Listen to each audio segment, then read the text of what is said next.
Bismillahirrahmanirrahim. Assalamualaikum warahmatullahi wabarakatuh.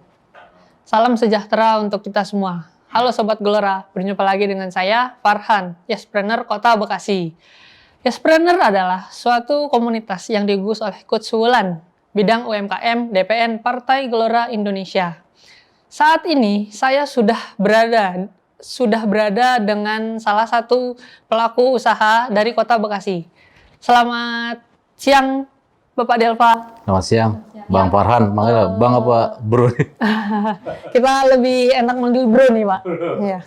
Nah, pertama yang saya ingin tanyakan itu sudah berapa lama Pak Delva turun ke dunia pelaku bisnis? Kurang lebih dari tahun 2010 ya. 2010. Sekitar 11 tahun. 11 tahun itu Pak Delva pure di dunia bisnis, Pak? Ya, pure. Sebelumnya sebenarnya dari keinginan saya berbisnis itu udah lama banget ya. Itu dari saya masih sekolah dasar mungkin tuh, ya mungkin SMP lah ya. Mulai terfikirkan itu. Jadi saya itu kebiasaannya suka membuat sebuah rancangan 5 tahun lagi mau ngapain, 10 tahun. Nah, sampai saya tuh kebiasaan saya bikin, kalau dulu kan ada namanya tuh buku note gitu ya, catatan diary ya. Jadi saya tulis tuh saya mau apa.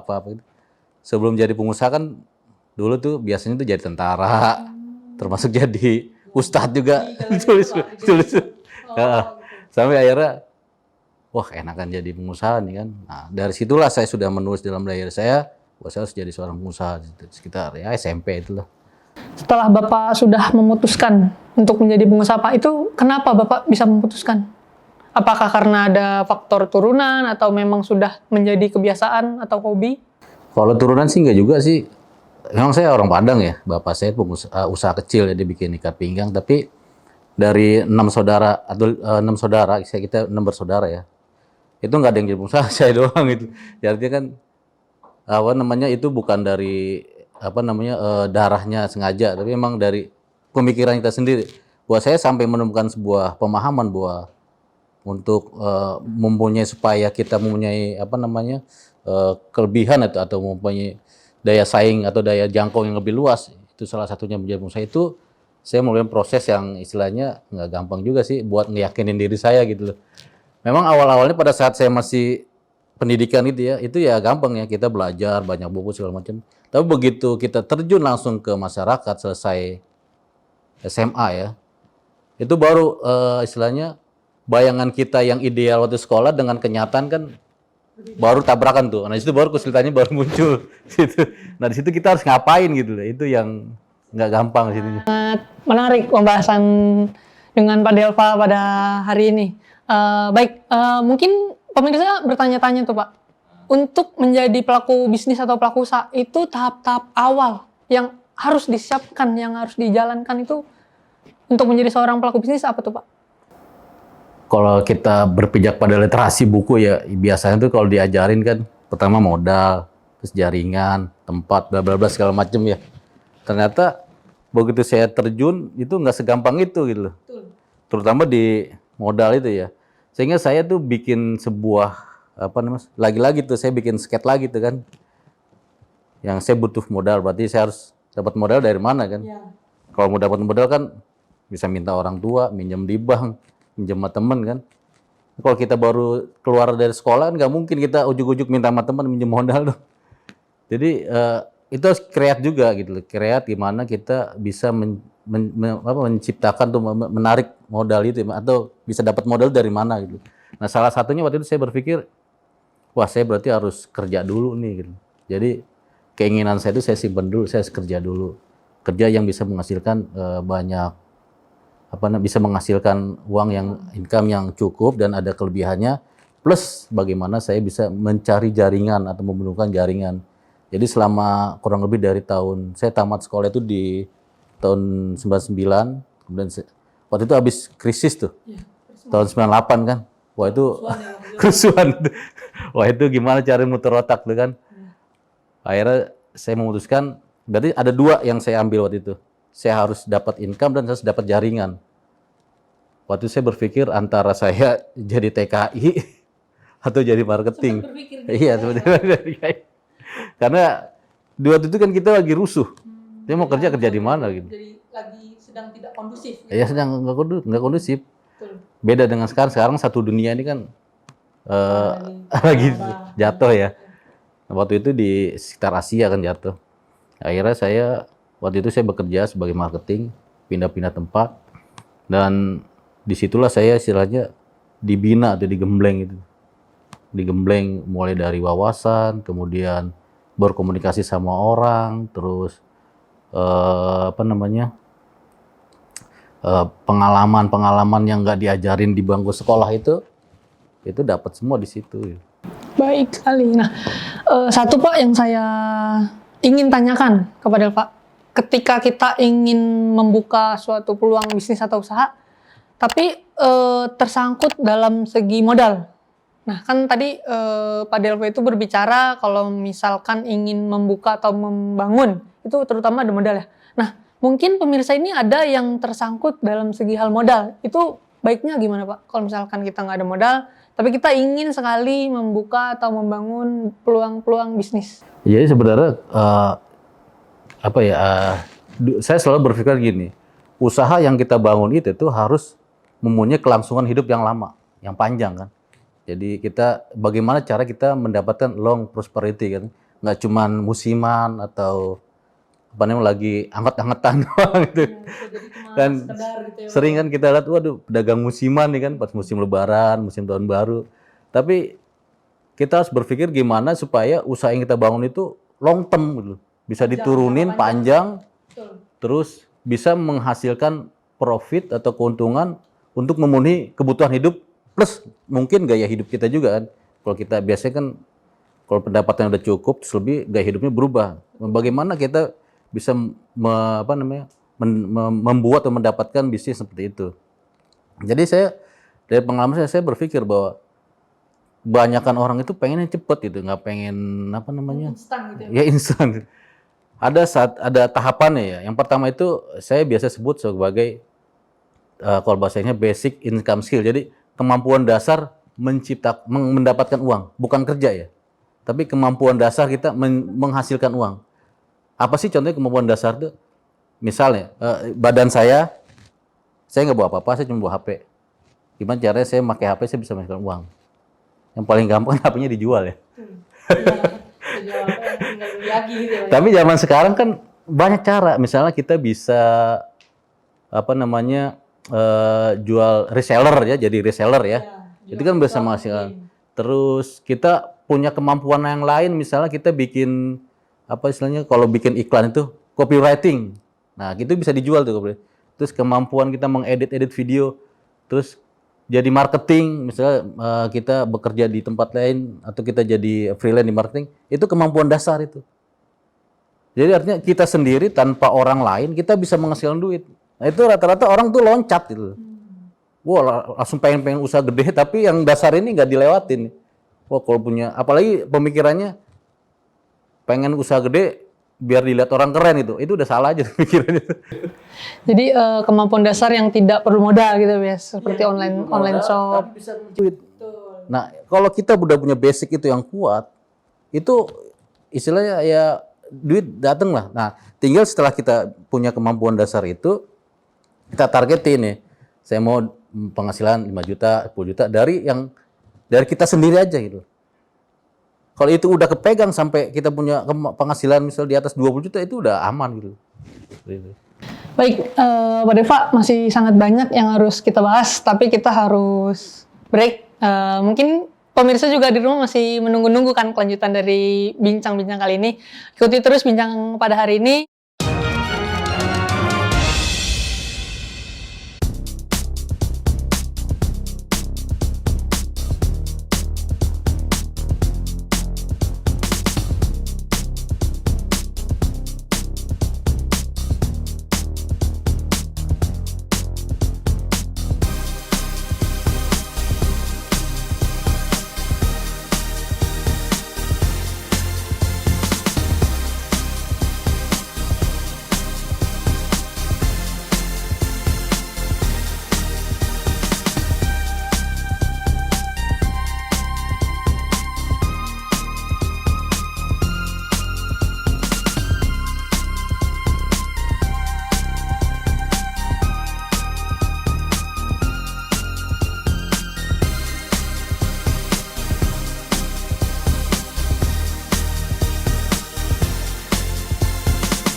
kembali lagi dengan kami dalam Bincang Bisnis pada hari ini.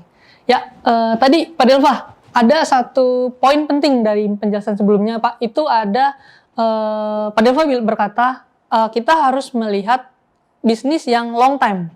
Nah, khususnya di Indonesia nih Pak, negara kita nih, negara yang masyarakatnya mayoritas bekerja, itu apa usaha yang cocok untuk kebutuhan Indonesia jangka panjang Pak? Melihatnya dari, kalau saya lihat dari kultur Indonesia ya, itu ternyata basic industri di Indonesia itu lebih cocok basicnya ke pertanian dan perikanan. Kenapa? Karena saya iseng kadang-kadang suka baca informasi-informasi ya. Indonesia ini kan udah masuk G20. Ternyata dari omsetnya Indonesia itu hampir 20% itu dihasilkan dari pertanian dan perikanan. Itu paling besar. Baru nanti apa yang nomor 1 saya lupa tuh. Itu paling besar itu. Saya mau bilang begini bahwa usaha yang mempunyai peluang untuk jangka panjang itu usaha-usaha yang basicnya kepada pemenuhan kebutuhan dasar manusia. Itu biasanya lebih panjang. Nah, memang ada lagi usaha-usaha yang sifatnya kebutuhan tersier ya, atau kebutuhan ketiga gitu ya, sekunder, itu ada. Tapi biasanya itu rawan terhadap goncangan kayak COVID kan, setahun ini kan, usaha kayak di perhotelan, kemudian apa yang basicnya kepada kegemaran atau hobi itu agak redup ya. Tapi yang basicnya kepada kebutuhan pokok, makanan, kesehatan, kemudian ini internet ya, telekomunikasi itu kan dasar, itu tetap lebih stabil. Karena memang itu tren zaman. Tren zaman. Jadi tidak mungkin turun atau bahkan naik terus gitu ya Pak ya? Ya naik terus, semakin orang banyak kebutuhan semakin banyak, meningkat gitu. Satu Pak yang agak masih berkesinambungan tadi Pak, yang poin awal ketika usaha sudah meningkat gitu Pak. Itu poin yang utama untuk menyebabkan kegagalan itu apa Pak? Kalau boleh tahu. Jadi saya lanjutin dari yang pertama ya. Tadi kan saya bahas masalah basic income skill itu ya. Setelah itu tadi kita selesai itu, kita baru membuat sebuah usaha.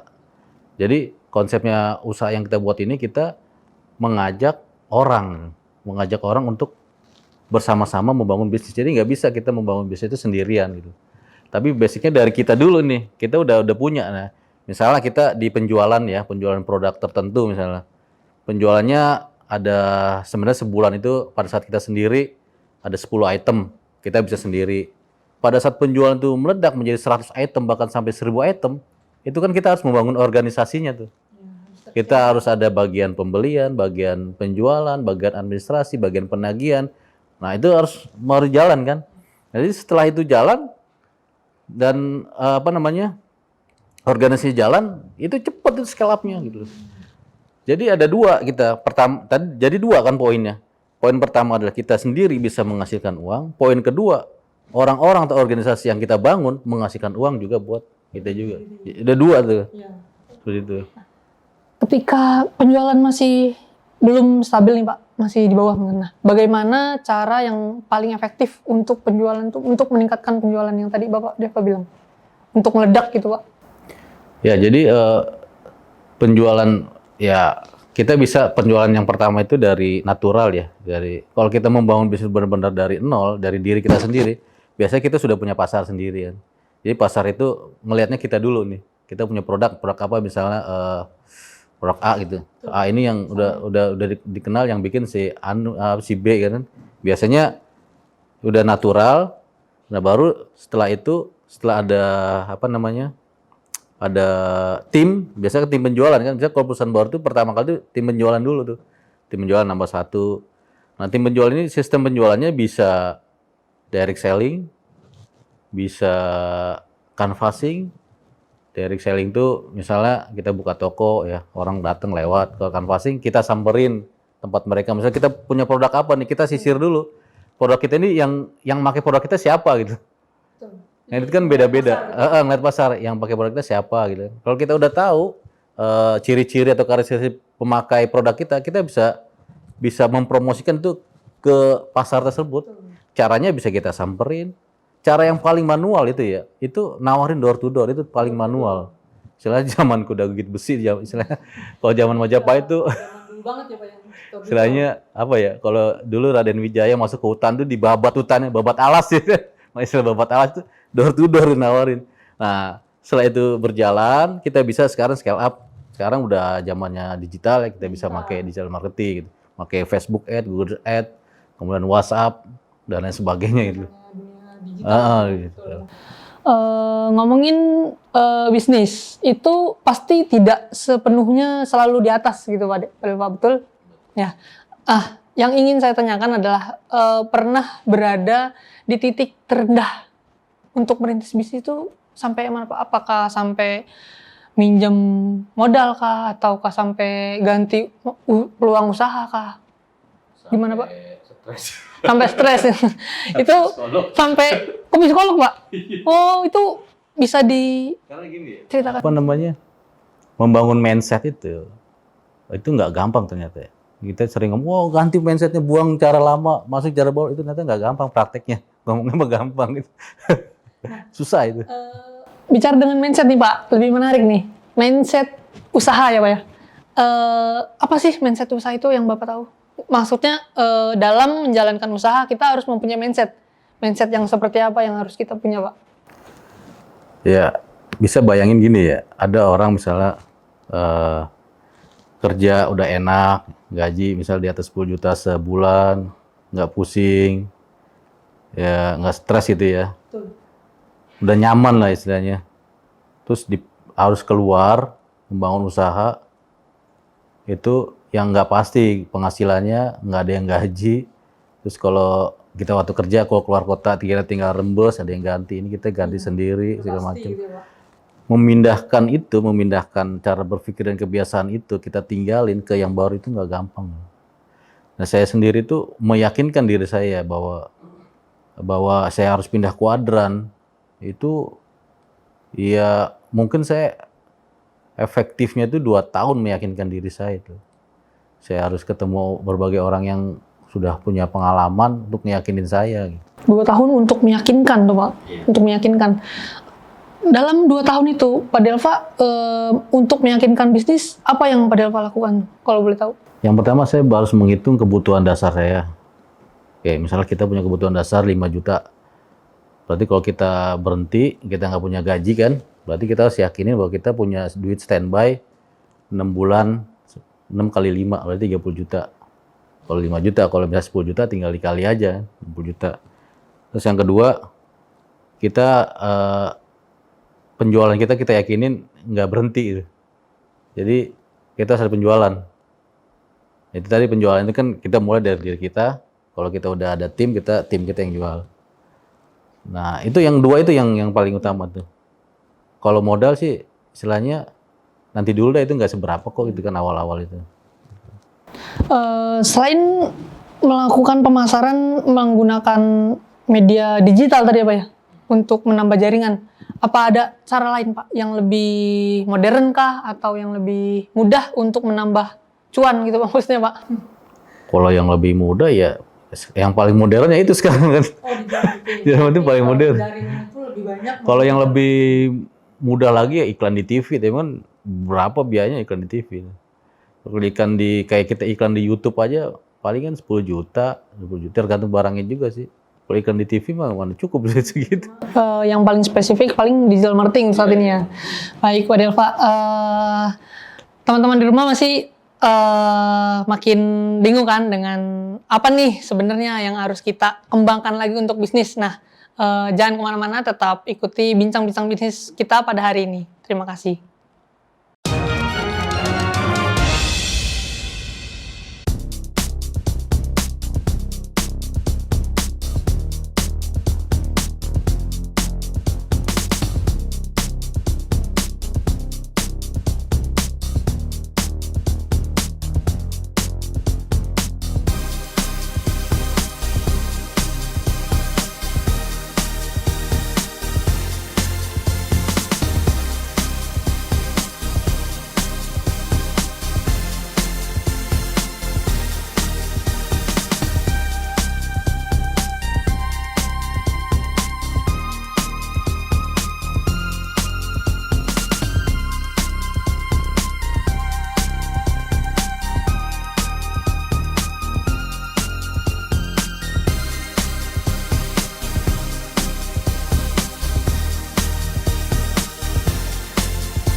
Sobat Gelora, kembali lagi dengan saya dalam bincang-bincang pelaku atau pengusaha bisnis yang ada di Kota Bekasi. Terakhir, Pak Delva, yang ingin saya tanyakan nih kepada Delva adalah mungkin dari rekan-rekan Sobat Gelora itu banyak sekali yang belum memulai atau bahkan ingin memulai bisnis tuh Pak. Nah, bisa nggak sih Pak kita kalau misalkan background-nya tuh bukan dari bisnis atau bukan dari seorang pengusaha, melainkan dari seorang pendidikan atau pekerja untuk memulai bisnis? Sangat bisa. Gimana tuh Pak? Ada Jadi kalau atau yang saya tahu ya pengalamannya itu yang sukses-sukses itu malah rata-rata yang background-nya teknik. Bukan dari sekolah manajemen atau sekolah ekonomi. Jadi dari teknik tuh bisa untuk menjadi seorang pengusaha Pak? Bisa, karena itu tadi pertama punya cita-cita, punya keinginan, kemudian berusaha belajar, kemudian punya jaringan, terus segera buktikan gitu, langsung karena kalau cuma sekedar ditulis, dibikin ide, terus nggak dilangkah, usaha yang dijalankan. ya percuma. Jadi setinggi apapun cita-cita kita, kalau kita tidak awal dengan langkah yang sederhana, nggak bakalan jalan. Baik, untuk teman-teman Sobat Gelora yang ingin sekali untuk memulai atau berbisnis, mari kita berbisnis dan memajukan UMKM yang ada di Indonesia khususnya. Kesimpulan pada bincang-bincang hari ini adalah seperti kata Bung Chandra, ketahuilah bahwa orang sukses tidaklah sehebat yang kita bayangkan. Mereka hanya sedikit lebih cepat dan lebih berani. Sekian, sampai jumpa kembali. Jangan lupa subscribe, like, comment, and share, dan follow akun sosial media official Partai Gelora. Dan jangan lupa juga ikuti channelnya Pak Delva di Bumi Wirasta YouTube channel. Sekian bincang-bincang kita pada hari ini. Kurang lebihnya mohon maaf. Bila taufiq wal hidayah. Wassalamualaikum warahmatullahi wabarakatuh. Yespreneur bergelora, UMKM berjaya.